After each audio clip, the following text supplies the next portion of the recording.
The DIESOL podcast. Digital integration in English as a second or other language. Episode 11, Conversation and Anxiety.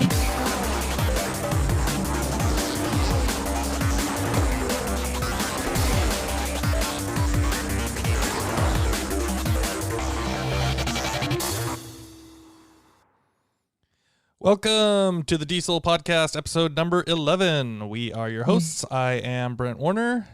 And I'm Ixchell Reyes. All right. How are you, Ixchell? Good. How are you? Happy to be here. Yeah, nice. We're talking a little bit more regularly, which is nice. And today's topic is going to be getting over the problems that when we don't have a chance to talk as much, which is conversation and anxiety. Ooh, yikes. Do you get anxious as a talker?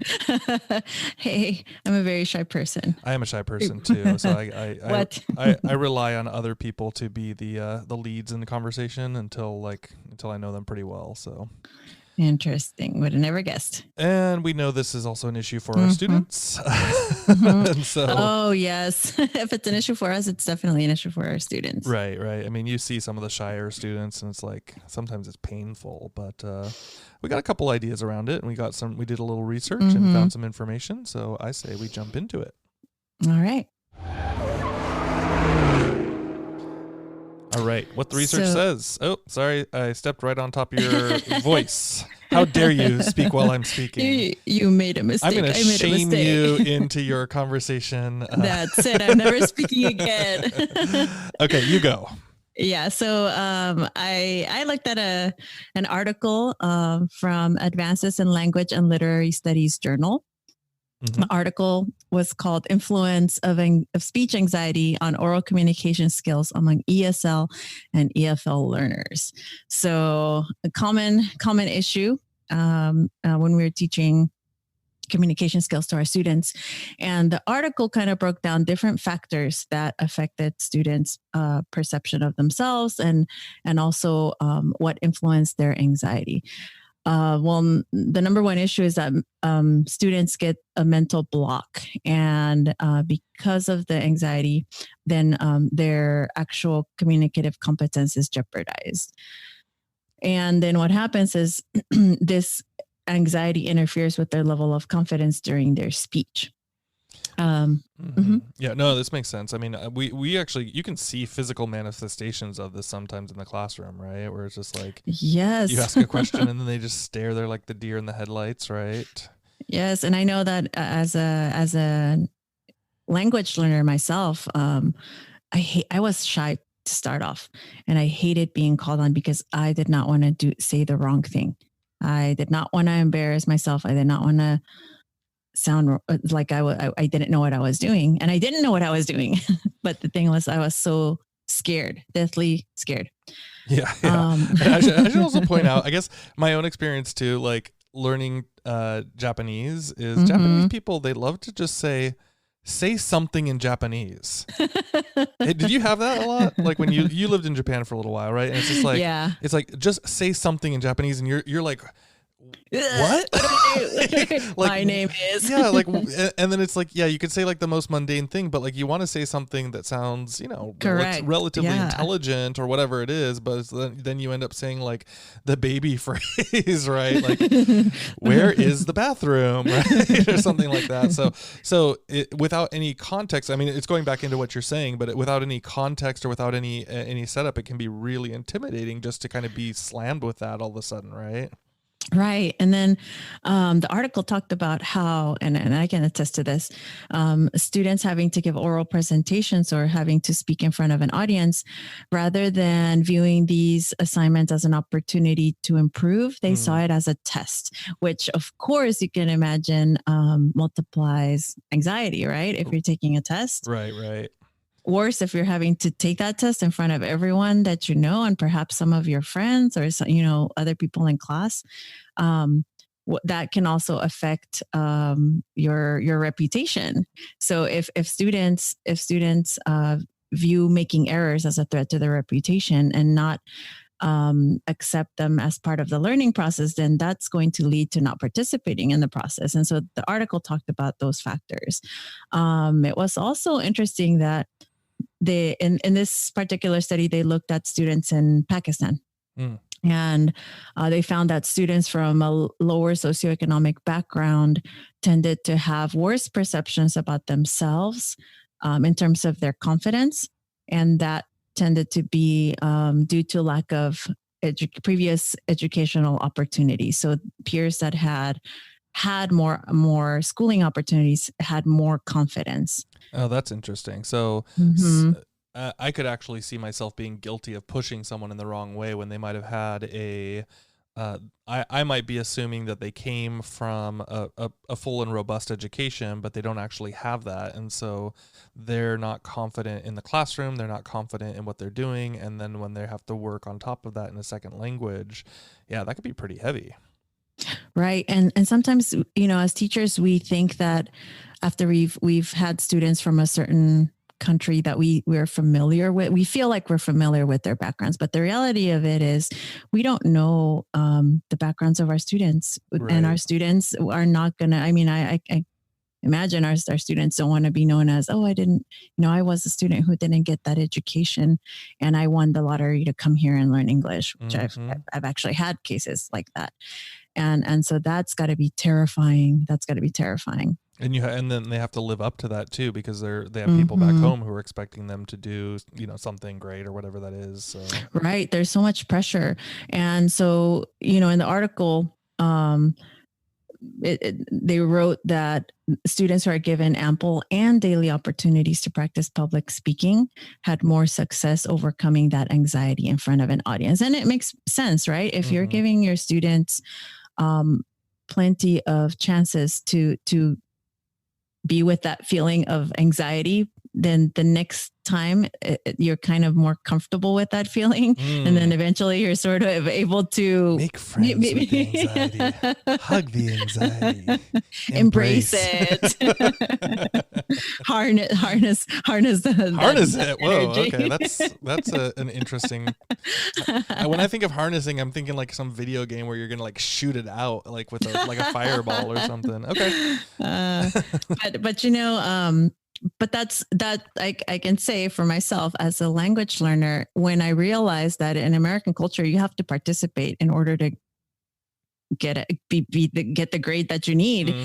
You have to participate. And if you don't, your grade's going to slip. And I forced myself to speak. Eventually I was able to mask the anxiety. I am still an anxious person when it comes to speaking in public, but I'm able to mask it better. And again, here I am speaking to an audience and I still sometimes get that anxiety. You can hear it in my voice sometimes, but I'm able to mask it. Everybody listening, please tweet at Ixchell how much you're judging her every moment of the listen. But see, I'm able to get through that task, right? And so that's what we want our students to be able to get through the task and get familiar with that uncomfortable feeling, but then get to the point where it's not so uncomfortable that they now feel successful. And that's already with irregular pronunciation of English and then English grammar rule exceptions, all of those are going to cause students anxiety. Yeah, there's a lot of things going on in there. And I was the same way. So I'm definitely like a back of the class person sitting, kind of just let it observe and see what's going on. And then it was with my language learning that I realized if I really want to be successful, I need to sit in the front. I need to take advantage and pay attention and not be distracted by whatever else is going on. So yeah. That's interesting. Yeah. What actually, I was going to say, what actually made you make that shift to sitting in the front? Because that's pretty bold. Yeah. Well, to be clear, I still don't sit front and center. Like I'll sit like a second row back, like a little off, just so that I'm not like the only first person walking in the class. But I just kind of realized that, I came to the realization on my own before I'd studied any pedagogy or anything, just that you have to participate in order to actually get better at things. This participation is, you can't just sit back and let it happen to you. You have to move in. Obviously, as educators, we know this very well, but when you're, when you're an 18-year-old kid and you're kind of in your first time at college or whatever, you might not understand that as well. You've only done education as the institution, rather than like, the actual learning opportunity. And so I don't remember exactly what it was. Like, I don't think there was necessarily, I mean, there was probably, but I don't remember the aha moment, but I just started thinking like, I need to buckle down on this, probably because I got a C my first semester and it was like my first C ever in college. And I was like, what? How did I do that? And that's interesting because that's the same thing that propelled me to speak up more. And it's because my grade slipped to a C and I'd never received a C, and oh my goodness, God forbid. But that brings us. Are we both C students? Oh no! Oh no! That's why we get along. Don't tell anybody. But the article brings us to another point that there is fear related to losing grade points, and that influences students' anxiety. So, because they don't want to get a low grade, then they won't participate, and it'll affect their anxiety. So you'll get the ones that won't participate at all. And then you'll get the ones that are so anxious about losing those points that they'll freeze and they'll make more mistakes as a result. And it actually impedes their confidence. Right. So it builds on top of itself. Yeah, snowball effect right there. Definitely something dangerous. So, and speaking of grades, I know that when I teach communication skills, if I had not allowed my students enough times to practice in front of others and sort of get feedback from me, then I felt really uncomfortable grading them because they hadn't received feedback, right? So for the student who was absent and didn't submit a sample or something like that. And so I would always, allow them to give me something so that I could give them something that they could improve upon. Otherwise, you get stuck with this rubric where you've done this wrong and you've done this wrong and you've done this wrong. And then that just doesn't encourage anybody. It doesn't encourage me. Yeah. There's a lot to that. And I think we'll have to explore that topic. Yeah. We've got more to talk about for sure. So, I had read, an article called, Developing Autonomy, through Conversation Exchange. And it's by Junko Ueno, and it's in the Electronic Journal for English as a Second Language. And it was interesting. It was a really, really small case study. It was only about 3 people, but they were it was 3 Japanese housewives that had come to America, and then they were put into a conversation environment. And there was... it was actually quite a fairly lengthy article, so I'm not going to get into all of it. But some of the outcomes were pretty interesting inside, which one of the main outcomes was that they said that they suggested that language educators create an environment where learners need to be independent, right? So you don't want to have a setup where the teacher can always come in and save them, right? Where it's like, oh, actually, I have to be able to figure this out. I have to be able to work this out for myself. So in this particular case, they were doing conversation pairs with native English speakers. And so they were put together with native English speakers who had a particular interest in Japan. And so they quickly had a common frame of reference to talk to each other about. So these women were in America, and their conversation partners were interested in Japan. And so, but regardless, when they were put together, they had to be in a situation where they kind of just couldn't get out of it, right? Or jump away to a different group partner or something like that. So, so they showed that they started to be successful that they were responsible for successful communication once they were in that position where they had to help themselves. So if you can think of ways to put your students into places where they can't just sneak out of it, right? That can be one thing.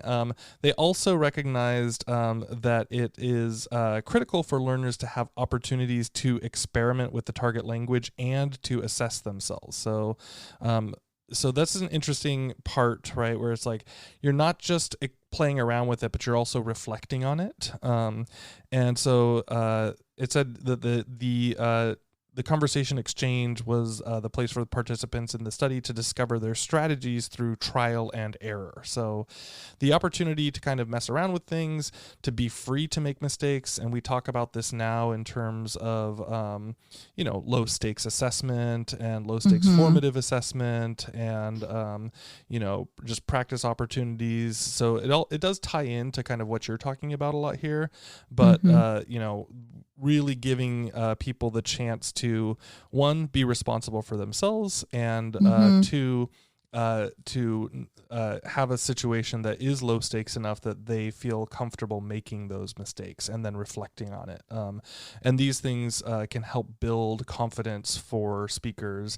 And again, this was a situation where these people are learning English and they're here in America, but they don't necessarily feel like they always have the opportunities to interact in English. That's kind of one of the things the teachers here, we give students kind of a little ribbing and say, you're here in America, just go talk to Americans. There's plenty of people here, right? That's scary. Yeah, but it's totally scary, right? And I mean, geez, I can imagine like there's all sorts of like fear around that, and not knowing how people are going to react to you. I've heard students talking about like having interactions of racism and all sorts of different things, which can be definitely frightening. And if you have one bad experience, especially from the beginning, that can color the rest of your perception. Yeah. And why would you want to try again and fear that you're going to get a negative response? Right. I would just hide away. Yeah. So when we come back, we'll shift into a couple conversations about things that maybe we can do about these. Great.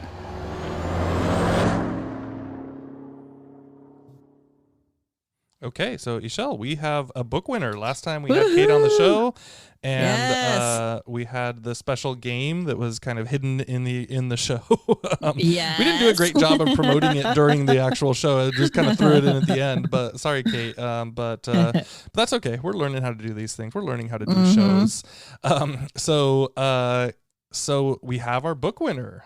Who is going to win? Power Up your classroom. Oh, come on. You're supposed to do the I thought you were waiting for me to finish the title. You're supposed to. That was the game that we were playing the whole time. So our winner is, and this is, you're going to hear the name. Anna Milena. That is Anna Milena. Anna Milena. Yay! So she is getting her own copy of Kate and Lindsay's book, Power Up Your Classroom. And it turns out that she listened to us all the way from Colombia. That's pretty awesome. Well, that is freaking awesome. Yeah, I know you've been kind of trying to collect like where are people listening from a little bit, right? So yeah, it's been Madagascar, Puerto Rico, Croatia recently on Twitter. There was another one. There was Guinea. Guinea was another one. Oh yeah. And now we can add Colombia to that list. So Anna Milena, if you are listening, we are going to contact you. Yes. So we normally probably can't afford to send things to all across the world. We have to be a little careful about this, but I think that's good. I'm happy about that. So congratulations, Anna Milena, and thank you for listening. And we'll be in touch. Awesome. Ixchell, we also have a pin to give away. Yes, this is another one of my favorite parts. I love giving pins away. Okay, so this one I actually found a review on Stitcher, and it's the only review on Stitcher, so I was super excited to go. I was like, oh, someone reviewed this over here. I just happened to check in. 5-star review from 11LOA, I guess. 11 Loa? I don't know how it's pronounced, but 11LOA. And it said, add DIESOL podcast to your list. Ixchell and Brent are providing us such great resources through their podcasts and site. I really enjoyed listening to Carol Salva. Great interview and so knowledgeable. Keep up the great content. So awesome again. Yay. Yeah, thank you so much. 11LOA, if that is you, reach out to us. Let us know who you are and where we can send the pin to. And you are one of the rare, very rare holders of the pin. That's right. Thank you.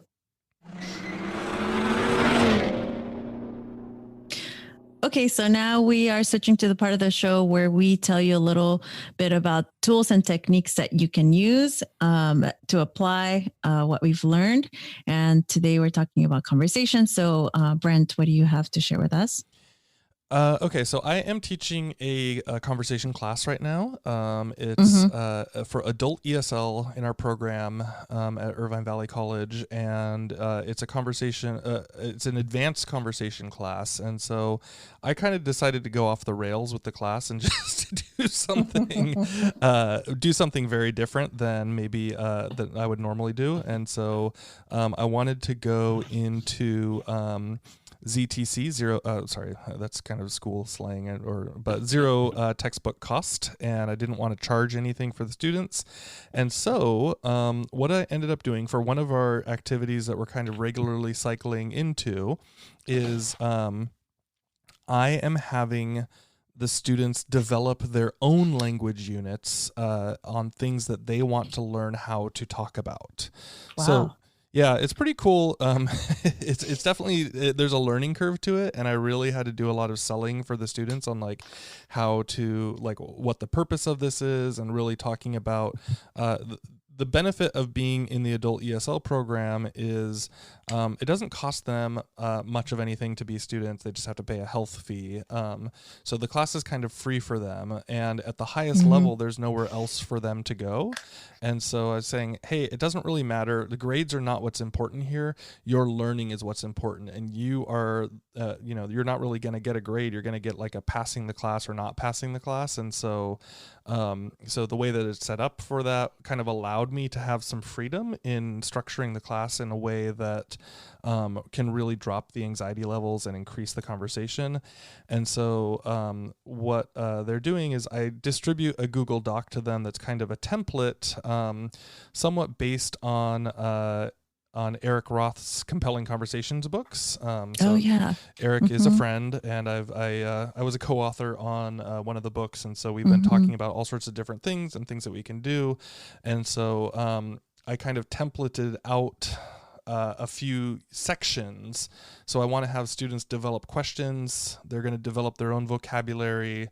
They're going out and searching for maybe some idioms or proverbs and some quotes about the topic of whatever they're interested in talking about. And then they are the ones going out and searching and figuring out how to talk about whatever topic they choose. So instead of me top down saying, hey guys, today we're going to be talking about how to visit the doctor, which might be useful for them, but maybe not everyone wants to learn that or whatever it is. So they are in small groups. They're creating their own units that then they are teaching out once they're prepared with it. And so in today's class, it was really cool because what they did was, for example, one of the groups decided that the topic that they wanted to talk about was American football. And I was like, cool. That's kind of a tricky topic. Yeah, I was like, well, I probably never would have found a unit in a book. I mean, I'm sure there's things that talk about it, but then they went and found okay, vocabulary around this. Like, what does it mean to run the field? What does it mean to, what does it QB mean? What does it mean to get a touchdown, right? Like they don't even understand the game because they're coming, they know that American football is popular in America, but it's not popular anywhere else.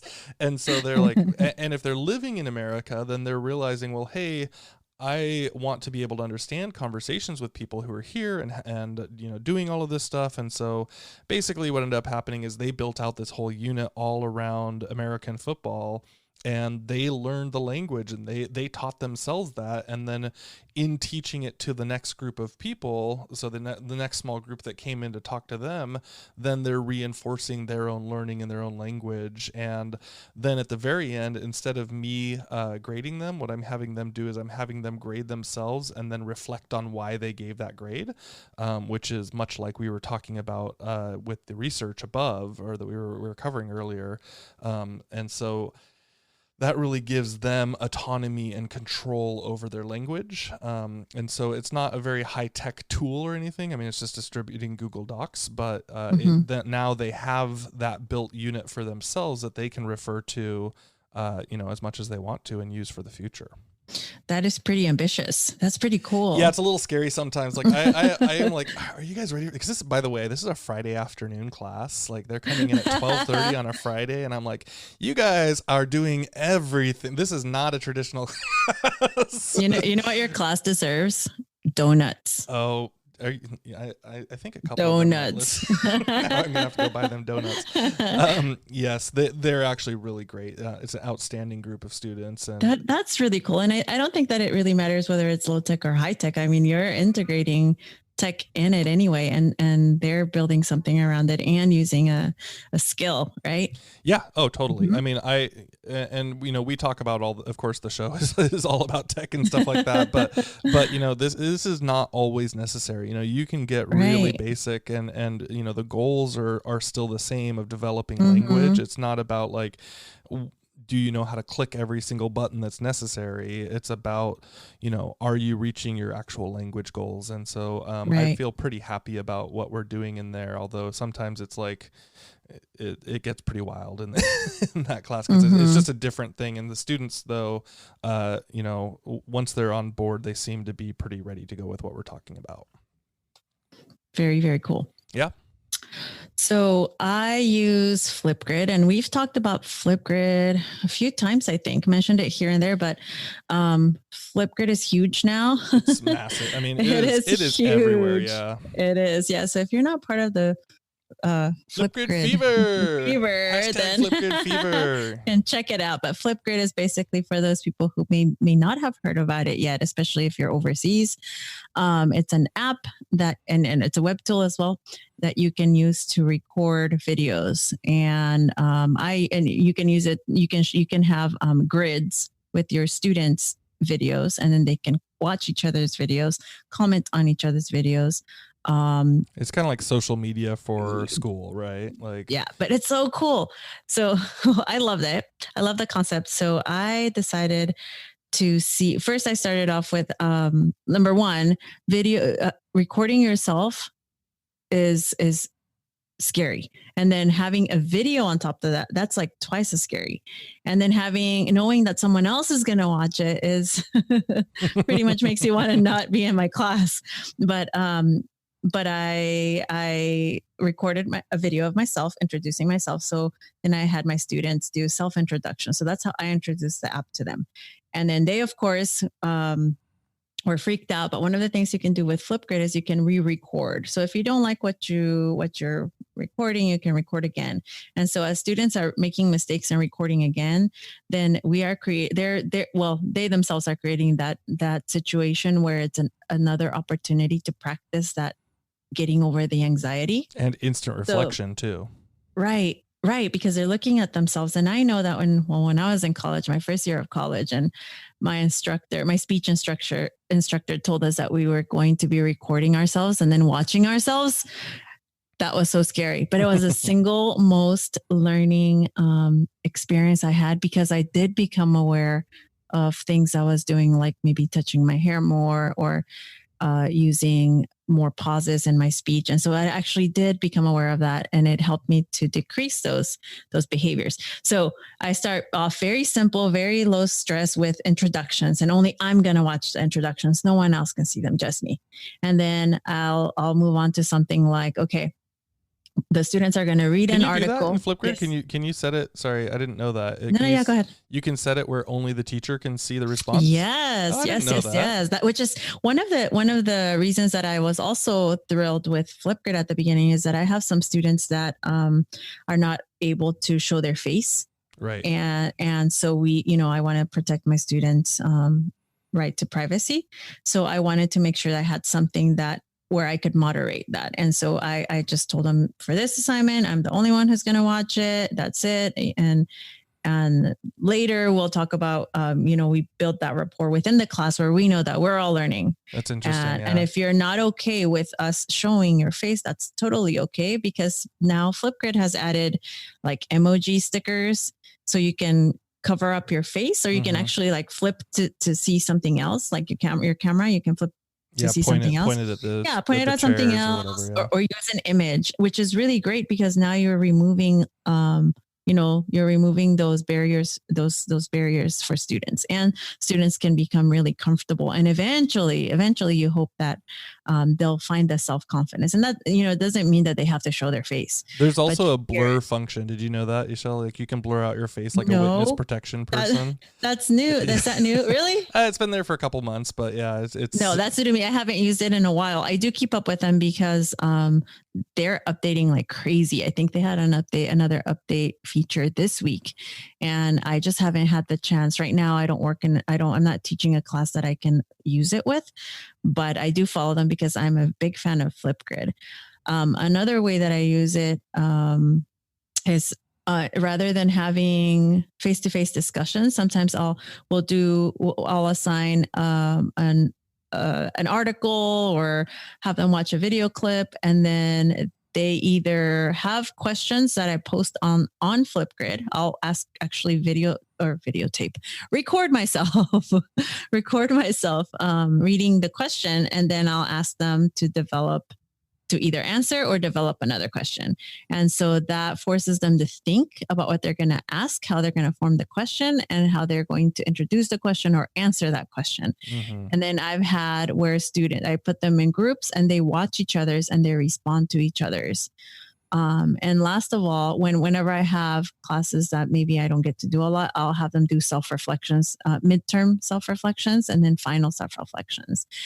And I'll never forget a student I had from China. He was I think already he may have had some just anxiety in general about speaking in public, because I could tell from day one it was just painful for him to answer questions in class without getting really flushed and getting sweaty. So I tried to minimize those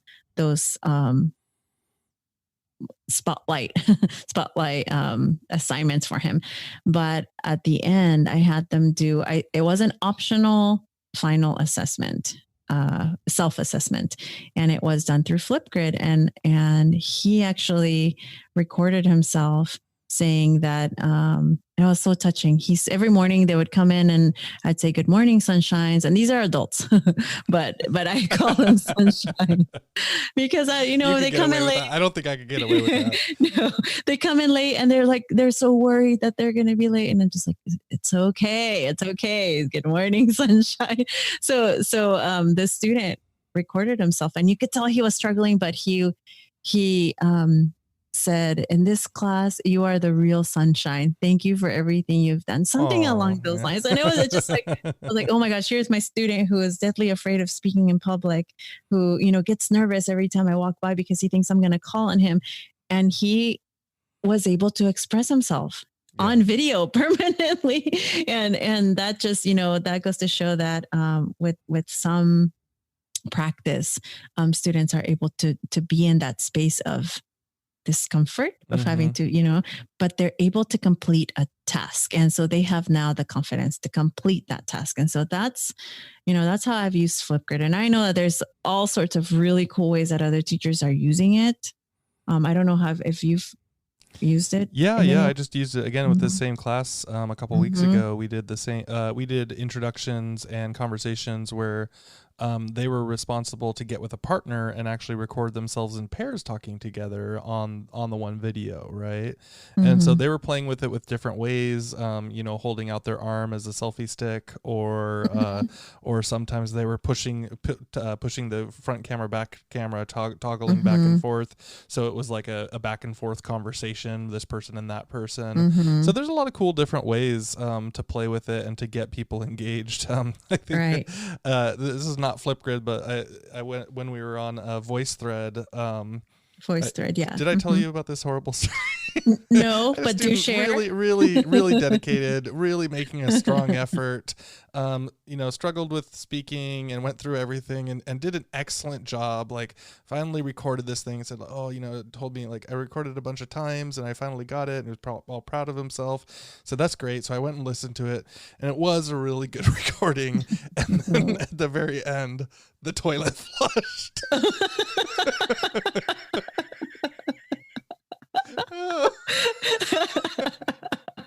Oh my God. That's awesome. Well, that just tells you that your student was so confident. Really looking for privacy, like a private place to record alone. Aww. Oh, we need to move on. That's it. Flipgrid, it's so good.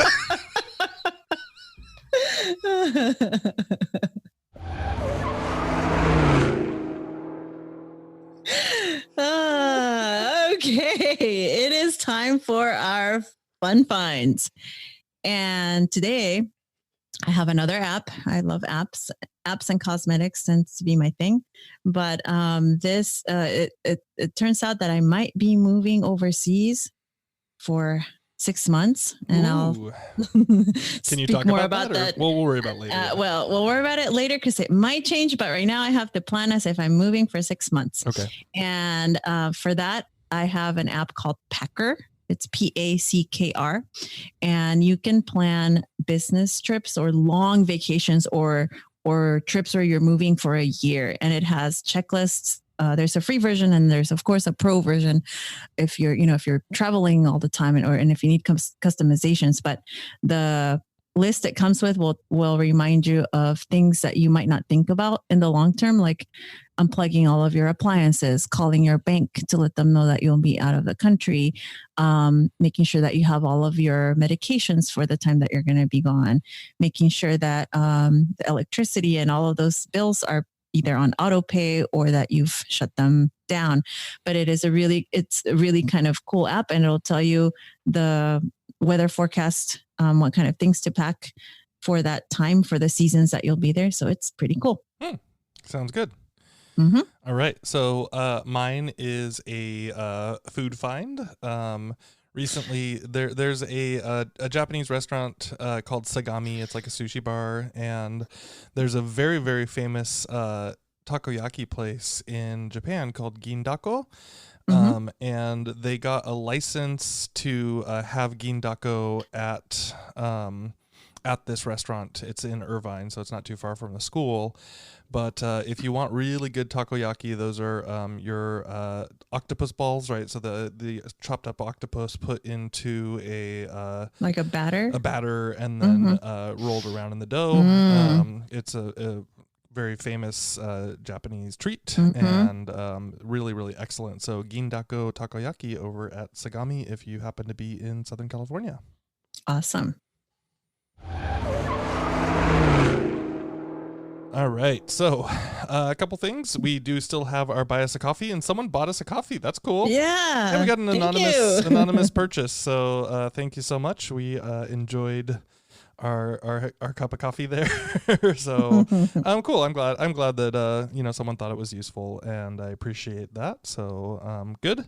And Ixchell, as I've been talking about this for a little while, but I've got Q coming up, and I know you've been super busy. I've seen you on Twitter getting ready. Yeah, we're like, it's going to be awesome. There's like a bunch of us that are just like prepping, and there's just also like the buzz is starting to come it's coming on pretty hard, and so people are excited. We've got the podcasting stuff going on. We've got the sessions going on. So, and this is in Palm Springs, right? Yep, Palm Palm Springs. So if you haven't heard of Q, you need to be there. If you can't go anywhere else, you have to be there. Yes, it's going to be excellent. Mm-hmm. Really great time. Fired up educators, people who are just positive and looking forward to it. And welcoming. They're so welcoming to new people. Mm-hmm, yeah. Mm-hmm. Kate will be there too. Kate will be there. Her too. I'll make sure to get a picture with her. And I am going to be in Denver, Colorado for TESOL 2020 at the end of the month. And I'm just now starting to get super excited because the app catalog came out this week. I was looking at all the people that I know. So it's like this huge family, TESOL family reunion. Cool. It's so cool. Yeah. Yeah. You're going to get all the big names coming in. So I know. So if you see me, come find me. I'll get you some stickers or some buttons. Awesome. Thank you so much for listening to the show. If you want to get a one-of-a-kind DIESOL pin, please drop us a review. We got it blast all at once, and then now we're kind of trickling out again, so people are getting better chances to win. Yeah, you can do that on Apple Podcast, and just if you're giving us a shout out any other way, tag us on social media or shoot us an email. For more on this episode and previous episodes, you can check us out at diesel.org. And you can find us on Twitter. You can find the show at DieselPod. And you can find me at Brent G. Warner. You can find me, Ixchell, at Ixie_Pixie. That's IXY_PIXY. In Icelandic, thank you is takk fyrir. So takk fyrir for tuning in to the DIESOL podcast. Thank you. See you soon. Thanks so much. Bye.